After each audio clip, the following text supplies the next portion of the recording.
Bonjour. I'm singer-songwriter Andrea Lindsay. I grew up as an Anglophone in Guelph, Ontario, and started singing in English. But my career really took off when I began to sing in French. In 2010, I won a Juno Award for Francophone Album of the Year.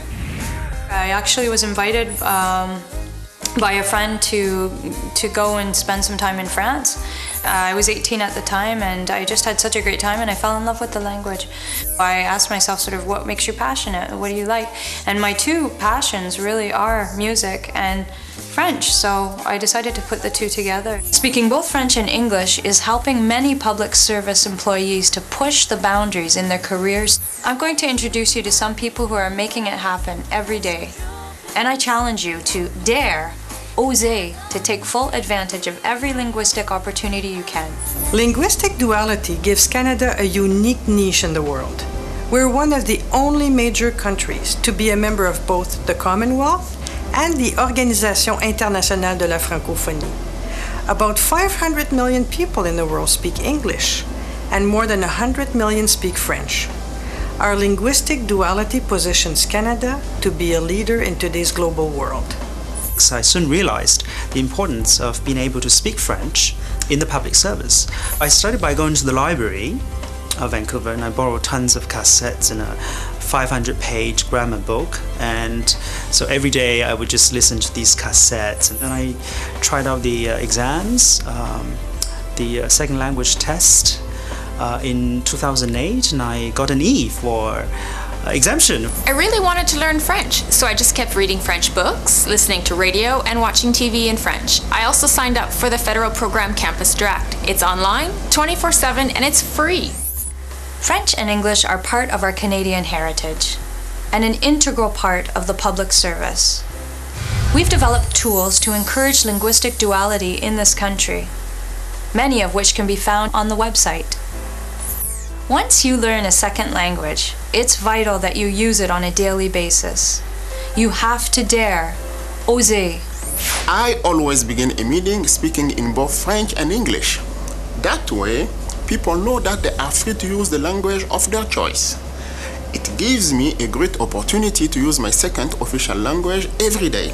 I also try to write emails in English as much as possible. I registered for a course in a private school, and now I participate in my office linguistic buddy program. So every Thursday we have a French lunch where basically the rules are you bring your own lunch, you go to the meeting room, and it's every week, and we talk about anything but work. And in French. These are the only two things. It's really important to make sure you have sources and perspectives from both cultures. I always try to ensure there's a balance between French and English references when I'm preparing documents. To help me maintain my English speaking skills and understand the needs of the Anglophone community in Quebec, I needed to do something very practical. So I went on an internship in an Anglophone non-profit organization.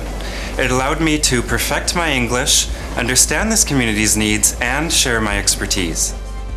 I'm Algonquin and a member of the Kitigan-Zibi Anishinaabe First Nation. My mother speaks French and my father speaks English, so I'm very fortunate to know three cultures.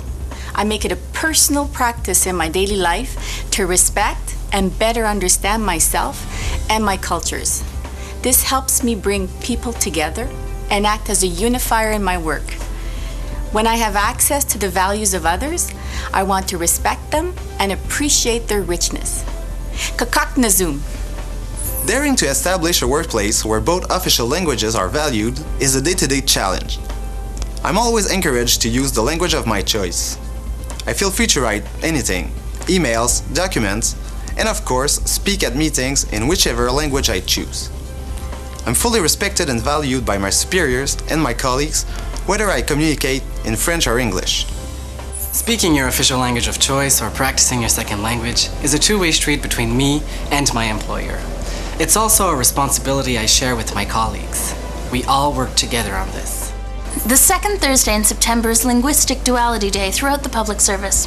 This year, I plan to participate.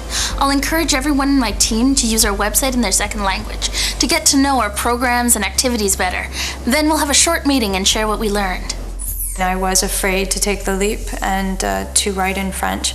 That was scary to me. Just keep at it and don't listen to the voices in your head saying, oh, I sound silly, or I sound this, or I sound that. Like, just go for it. Okay, when I was learning English, I always mixed up chicken and the kitchen. And when I would like to ask people to come in the kitchen, I asked them to come in the chicken. I always get the word confused between cheveux and chevaux in French. So I accidentally told someone they were having a great horse day one day, which I really was trying to say having a great hair day. Once I was in this big meeting, and it was at work, of course, and I wanted to say, je suis impliqué dans toutes sortes d'affaires, so I said, I'm involved in all sorts of affairs.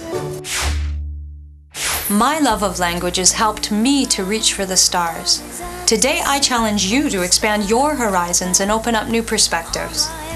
By learning, using, and loving the gifts of a second language, you can reach for your own stars.